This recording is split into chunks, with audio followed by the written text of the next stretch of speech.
Hey guys, Brent here. Where have I been, huh? This channel has not uploaded a video on 2 years now, I think? Something like that. And the reason for that is just because I've been really busy. YouTube has been kind of shelved. This is kind of completely different than anything that we're going to be going forward with, but we'll get into that. This channel has sat dormant for the last couple years, and the reason for that is just because I've been working full time, doing various different jobs, trying to get my footing. I think I've maybe uploaded one or two videos since I've lived in this house, since I've lived on my own. For anyone that's really watched this channel for any period of time, you know I was in the Army at one point. I was in the Army for just under 2 years, and have since gone back home to my home state in Kansas. Ever since then, I've been trying to figure out what I wanted to do with this channel. I've had some plans and stuff thrown around, some ideas and stuff, even some videos I've gone and started working on and just never had the passion to finish. I think I finally found where I want to go with this channel, and it's going to intertwine with something that I've been doing in my personal life that I feel like is going to be great for the YouTube channel, and that of course is racing. My dream growing up has always been to race cars. Always been something I wanted to do. Never had the chance to financially do it growing up, and told myself when I was going to be on my own, I was going to start racing. I've been kind of building stuff up to be able to do that. Even while I was in the military, my plan was to, whether I was in the military or by the time I got out of the military, have the funds to do the steps to get to racing. It took a lot longer than I expected it to. Everyone knows racing is an extremely expensive sport. It's extremely to get into. It's extremely expensive to stay in. It's extremely expensive to just be a part of overall. And that was a big thing as to what kept delaying that. Sure, I finally did get a race car. Bought a race car out of from somebody in Concordia, Kansas, and was able to get the car painted up and ran it. And I ran for 13 races last year. And so that's kind of what I've been doing. When you first start racing, you start to get a feel for it, kind of figure out how to drive, how to race properly. And I still feel like I haven't figured it out. I mean, you ask any driver that's been racing for 10, 15, 20 years, and they'll tell you that you can never fully figure out how to do it because every weekend's different. Every weekend is a whole new scene, essentially. You kind of learn as you go. And that's kind of what I was doing last year. My videos of a lot of my races are on YouTube. I ran at 3 particular tracks last year. I ran at my first race was in Hayes in May of last year. I did one race at Dodge City Raceway Park for a $500 to win cash prize, and finished at 3rd that night. And the rest of the season was at 81 Speedway. Which is going to be the focal point of this year. It's actually going to be the only track I'm planning on racing at this year. Before I started focusing on anything else like the YouTube channel and stuff, I had my full-time job going on, and I had the racing side of things, and that was taking up all of my time.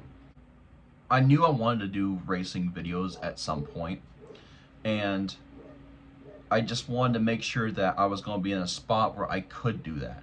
I'd have the time and frankly the money to be able to do that. And I think I'm in a position now where that's a possibility. So we're going to start doing racing vlogs this year. We're going to make videos, videoing at the track. We're going to be videoing all, car repairs, anything that involves the race car itself. We're going to be doing a video on to keep you guys up to date on what's going on. And I'm doing that for a couple of reasons. One, to kind of keep people up to date on it is because I'm hoping that we eventually have followers that's going to, not only cheering on the team, but also, supporting us in one way or another. But also, I have a lot of family that lives all around the country who doesn't, other than Facebook posts from my parents, doesn't really know what's going on in our racing scene. And so this is going to be a way for them to kind of stay up to date on what we're doing as well. The videos will not be in this format where I'm just talking to you on the camera and there's going to be, racing footage, which I'll get to in a little bit. It's going to be actual vlog style videos where I'm going to be filming on my phone and, you know, maybe a camera. I actually do have a camera for filming, but I feel like it might be more practical to film on my phone while I'm at the racetrack. So we're going to have that. We also have a GoPro. We're going to be filming the races from the onboard camera of, you know, within the race car.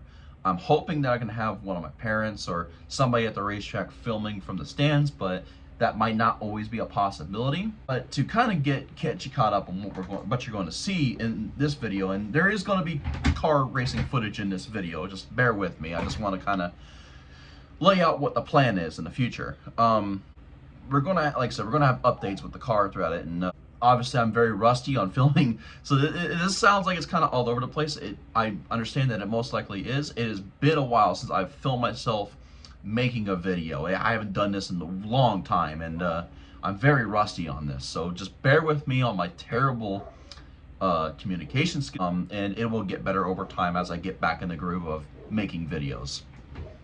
But let's get into what we're going to see in this video here, and what to kind of get you caught up on what we've done coming into this season.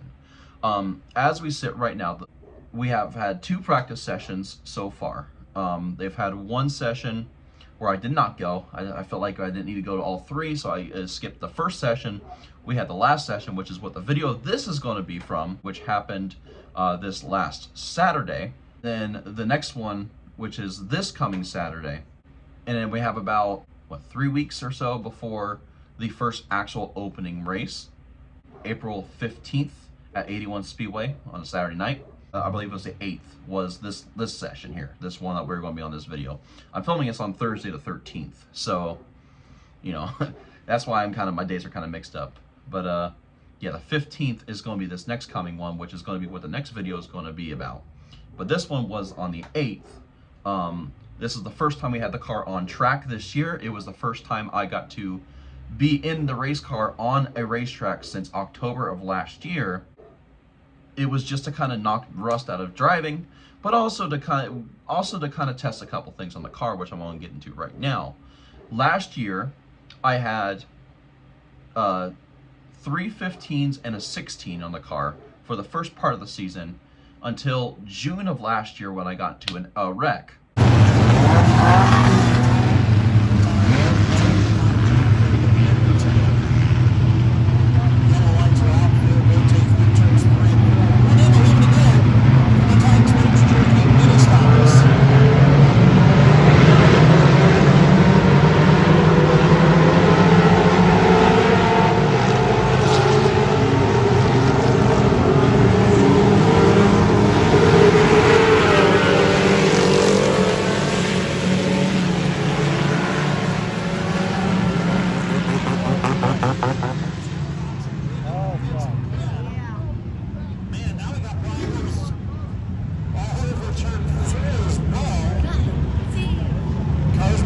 Slowed down and everybody kind of trying to miss the melee. Red flag on the racetrack.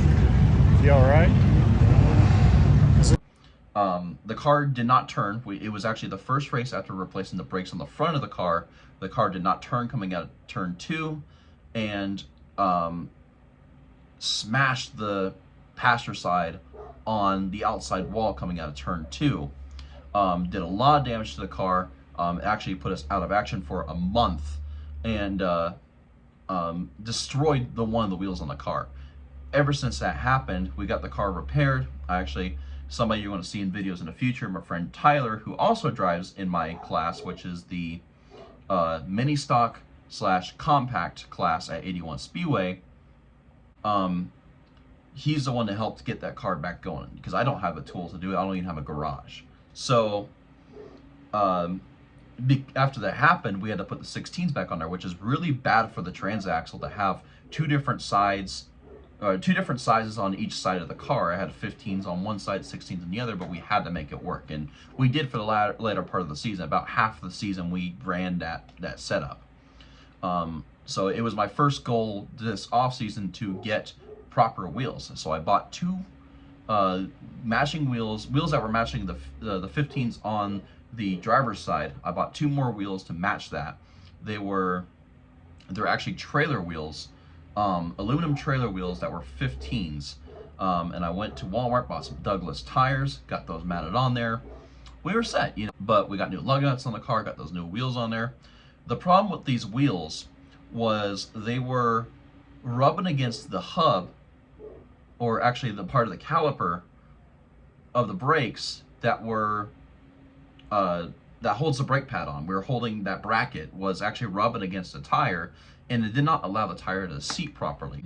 Another thing I want to bring up is, as you'll watch this footage, we have a new GoPro. I bought it specifically for this with the plan of making racing content. Tell me in the comments if you like this GoPro setup, this placement. I'm not fully sold on this location being there, but I did like the way it looked. You can see me in the car, you can see out the windshield, you can see the dashboard. I feel like you can see everything you need to see. But if it's a little low, I can see that as well. And we have some possible locations where we could make it a little bit higher up. So I'm curious to see what you guys think. I felt like with these changes on it, especially the tire setup, we needed to test this car out. We needed to make sure that everything felt good. It didn't feel too different where I was going to go on race night and it was going to feel complete out of whack. We needed to test it. We went out for 3 sessions. The first session, so how the sessions work is they'll basically go out, they'll send a couple cars out, they'll do the same class, they'll do about 5 or 6 laps, they'll go back in, and they'll kind of do that. They'll rotate all the classes throughout the night, just so everyone has a fair amount of laps on them. If you want to go back out, you just go back out to the queue in turn 1, and then you wait there until it's time for your class to go back out. You go out there, do some more laps, however laps they feel necessary for the amount of cars out there, and then you come back in, do any repairs that you need to do. That's kind of how it works. It's pretty simple. The first run, did not feel any issues with the car itself. It felt fine. It was actually the slowest run of the 3, and the reason for that is because my visor kept fogging up throughout the session.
is a lot colder than it typically is when we run the car. Obviously, we run in the summer, so in Kansas, in central Kansas, it gets to up to 105, 110 sometimes.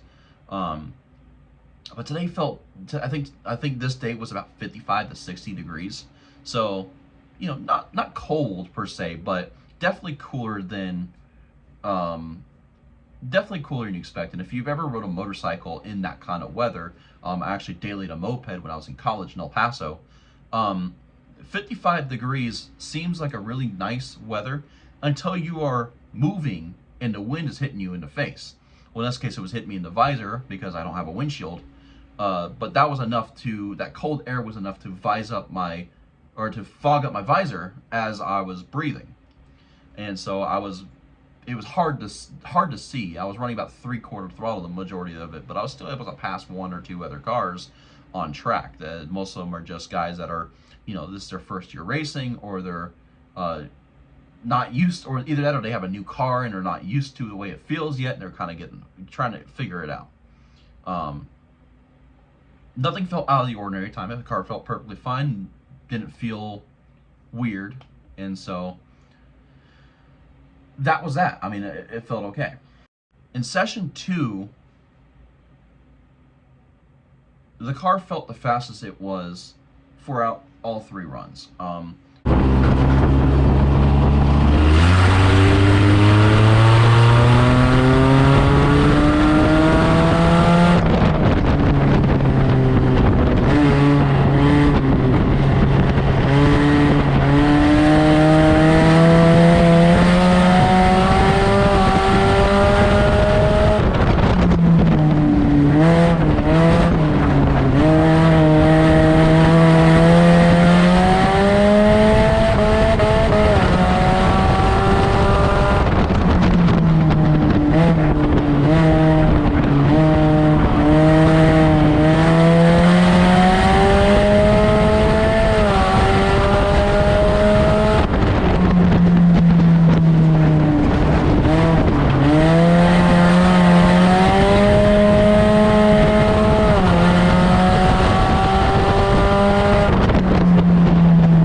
It was weirdly enough, even though it was a little bit cooler because the sun had gone down a little bit, the visor did not fog up at all this time. So I'm not entirely sure why that was the case, but I was kind of expecting it to. Not at all this time. It was perfectly fine. So that was good. It felt the fastest, but I can't verify that. Usually we'll have transponders that the track will rent out and it'll allow you to keep track of your time.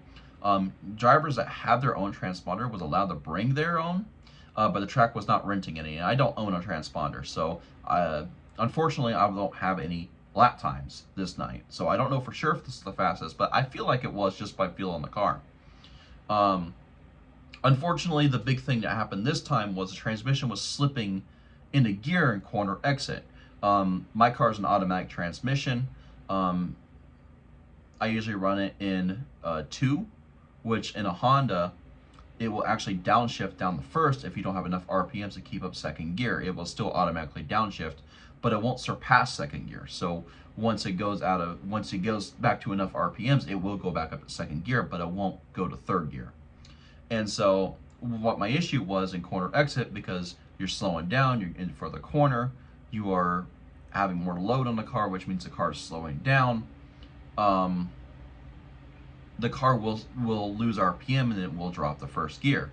Well, corner exit, you get back on the gas, trying to get back up as fast as you can, so you can get through the front stretch or the back stretch, depending on what turn you're on.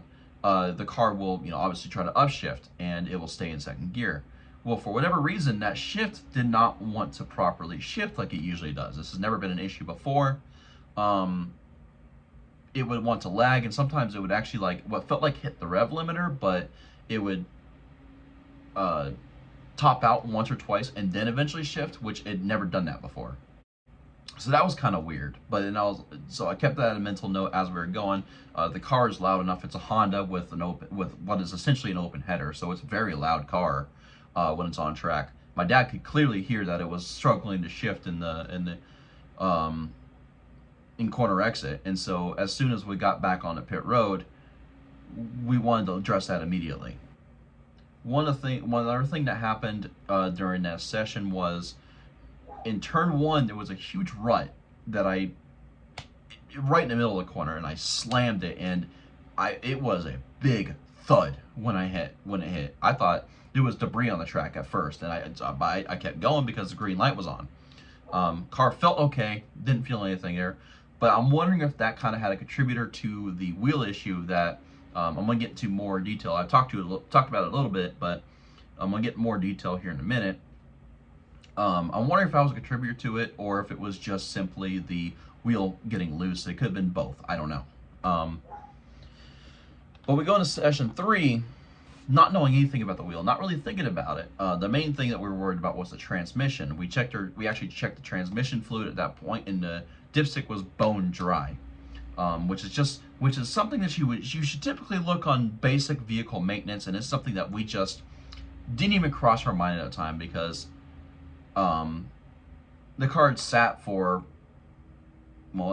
since Christmas, and didn't think that the car would not have transmission fluid in it. So we're not sure if it leaked or if it just barely had any at all or what. But went in the third session, kind of keeping in mind that the transmission was really low on transmission fluid, but not really much I can do about it at the time because I didn't have any on hand, and wanted to make sure that the car was okay other than that.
third session, there was only 2 cars in this session. It was myself and another driver that's in my class named Ken Happy. We went out there. It's actually the orange car you'll see in the video. That's right in front of me. Car felt pretty much the same it did in session 2. It was only a few laps, I think maybe 4 or 5 laps, and then they put the caution back out to end our session. And I think the reason for that was because there was only 2 cars on track. It had nothing to do with like, oh, they saw something on track or anything like that. It was because there was only 2 cars and they didn't want to have everyone waiting around for 2 cars, which is completely understandable. And at that point, it was pretty late in the session. They said they had to end at exactly 8 o'clock. At that point, it was like 7:30 or so. And so everyone else was pretty much tying their cars back up on their trailers. They were getting done for the night. There really wasn't too many cars that were, especially in our class, that were still wanting to do sessions. So it was me and Ken. And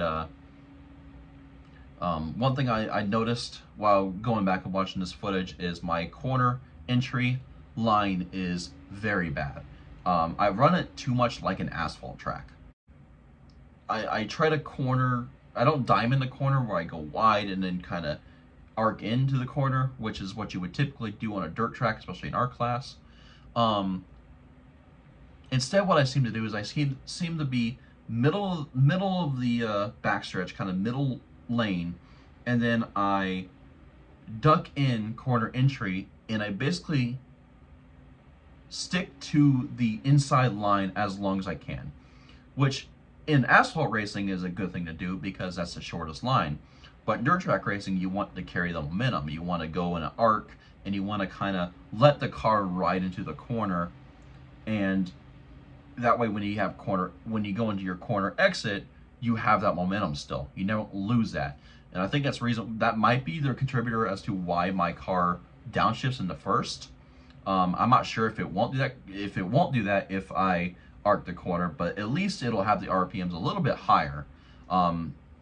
So if it does, it could shift back into it very quickly.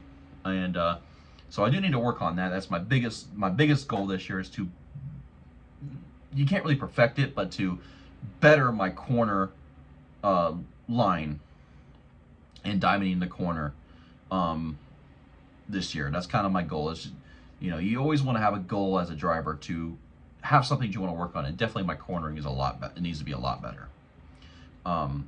But that's basically it for the session. I mean, I didn't realize that the wheel was cracked and that we were having issues with the whole right front corner of that car until way after practice. In fact, the next day, I keep the car at my dad's house because he has more time to work on it than I do. And he sent me a picture. He took the wheel off and he turned the wheel backwards, so the side of the wheel that faces the the brake caliper and stuff was at the camera. And I'm actually going to put that picture now.